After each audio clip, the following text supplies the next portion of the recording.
class to talk about The Great Gatsby. Good morning, and thank you for having me. My name is John Paul Teti. I'm a senior at DeMatha.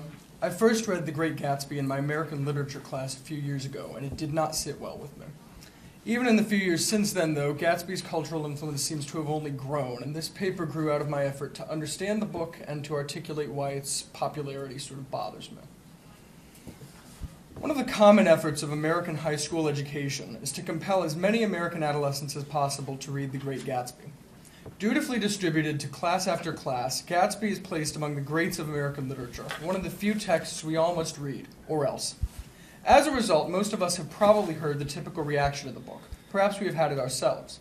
This is boring, and I hate these characters. Faced with this complaint, good teachers typically respond that we do not have to like the characters, or that we are not supposed to like them, or any number of other thoughtful responses. With Gatsby, however, something else is going on.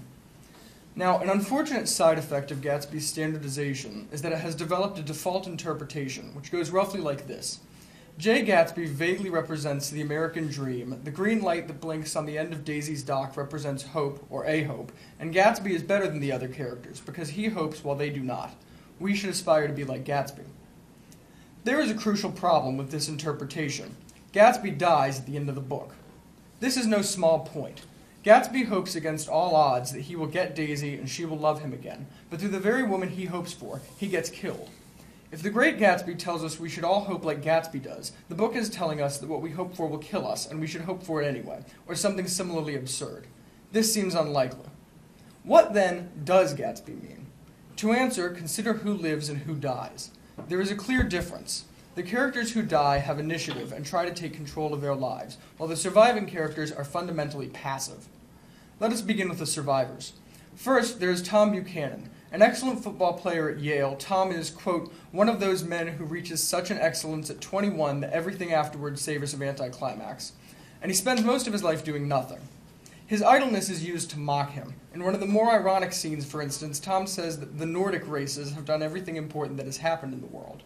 While he says this, however, he and the others present sit, doing nothing, being brought food by their servants. The irony cannot be missed. Tom and the others are talking about how people who cannot eat without help are to thank for everything important. Next there is Daisy, the perfect wife for Tom, in that she is similarly idle. Early on, Jordan Baker tells her they should plan something. What'll we plan, she asks. What do people plan? Worse, she wants others to aspire to idleness. She memorably says she hopes her daughter will be a fool, the best thing a girl can be in this world. Jordan Baker, who also survives, tells Nick she hates careless people, but by the end of the book, she too has revealed that she too cares about nothing, and Nick says he dislikes her for it. Speaking of Nick, we must consider him as well. Nick Carraway is surely one of the most unlikable narrators in all of literature. The critic Catherine Schultz wrote that in Nick's narration, Fitzgerald invented a new narrative mode, the first-person sanctimonious, and this sentiment is dead on. Nick introduces himself by explaining that, on his father's advice, he avoids judging people, but immediately adds that there comes a point when he has no choice but to do so, and proceeds to judge everyone in the book. What does he himself do? Very little. He has no goals, only an abstract sense that the bond business would be good for him, and he has no sense of who he is. What he does know is that the other characters in the book, except for Gatsby, are terrible. Nick does not make any of them look good. Nick's last name, Carraway, even sounds like it could be a synonym for careless. These characters all share a fundamentally passive nature. They are idle and bored. Consider then who does not make it out of Gatsby alive. Gatsby himself, Tom's mistress, Myrtle, and her husband, George.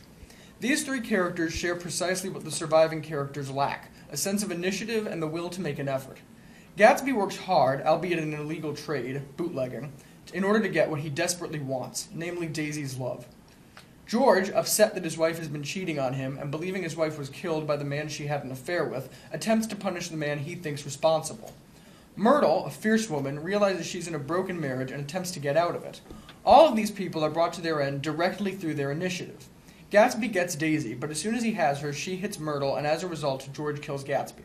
His death comes about because of his success. He wanted Daisy, gets her, and as a result, dies. Myrtle has been trapped in her house by her husband and attempts to literally escape her house and symbolically escape her terrible marriage. But in her moment of action, she runs into the road, gets hit by Daisy, and dies. And George, attempting to get revenge on the man who he believes killed his wife, kills Gatsby, then, out of guilt or hopelessness, shoots himself. Here, the symbolism could not be clearer. The very thing through which he gets what he wants, the gun he shoots Gatsby with, also kills him.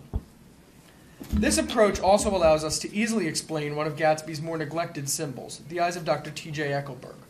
What the huge eyes mean, if anything, is often unclear. Through this interpretation, though, it is actually quite obvious. Nick tells us they were placed there by an optometrist who has since moved away, leaving his eyes behind. The eyes, then, are the eyes of the watchers, the idol. They symbolize very directly that watching leads to survival. The doctor moves, but his eyes are still there, watching but unmoving, like the characters who survive the book. The famous final lines of the book are in a similar vein. Gatsby, quote, believed in the green light, the orgastic future, but that future, Nick tells us, quote, year by year recedes before us. He says that perhaps if we just run faster, stretch out our arms farther, than one fine morning, but then trails off, unpersuaded that any such goal can actually be reached. Finally, he famously concludes, we beat on, boats against the current, borne back ceaselessly into the past. This is a wonderfully vivid image, but it is also awfully dark. We strive and strive, but never get anywhere, like a boat pushing forward only to be knocked back immediately.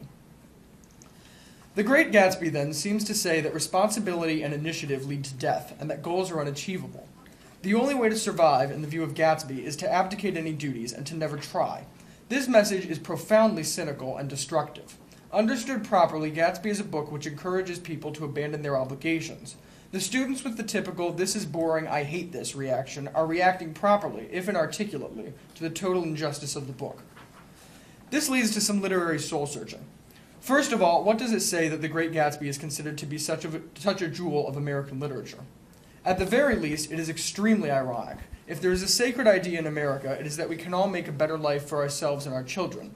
Gatsby would have us believe instead that any such attempt will kill us and that it is wiser not to try. How does this reflect America, let alone the American dream? Is the American spirit of risk-taking and exploration so obviously wrong that it is naive and childish to believe in it? If so, why teach literature, which is in no small part about learning what to care about and why? If apathy is the only way to survive, why care about a made-up story? It does not affect us. Is life in such a world even worth living? Is it even life? Assuming we do not say yes to this, we are forced to rethink The Great Gatsby. We must entertain the possibility that teaching Gatsby at the high school level in the manner it is currently taught is, frankly, pernicious. To teach people who are just learning what it means to be independent and responsible that responsibility itself is a fraud is not merely to abandon the goal of education, to train intelligent, thoughtful, moral, and responsible people, but to subvert it. This, of course, does not mean that the educators who have had their students read Gatsby are malicious or ignorant. There is something to be said for reading works that are beautifully written, even if they are morally bankrupt. But the impact of Gatsby, paired with works like The Catcher in the Rye, which are also fundamentally cynical, is to teach that effort and hard work are pointless, and that one should sit back and take it easy. In the cynical culture we live in, then, we must consider whether prudence calls us to retire Gatsby, at least for a while. For what is called for now is not the darkness and cynicism of Gatsby, but precisely the hope, wonder, and determination that Gatsby cynically and childishly mocks. Because the truth, finally, is that Gatsby has it exactly backwards. Effort and responsibility make one an adult. Selfish indifference is childish. It is the child who cannot care for himself and is not concerned for others. To think otherwise is what is truly naive.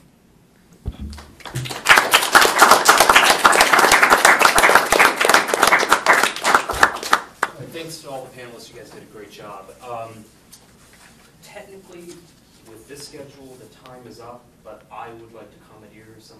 We didn't start until about 10:30. Is that?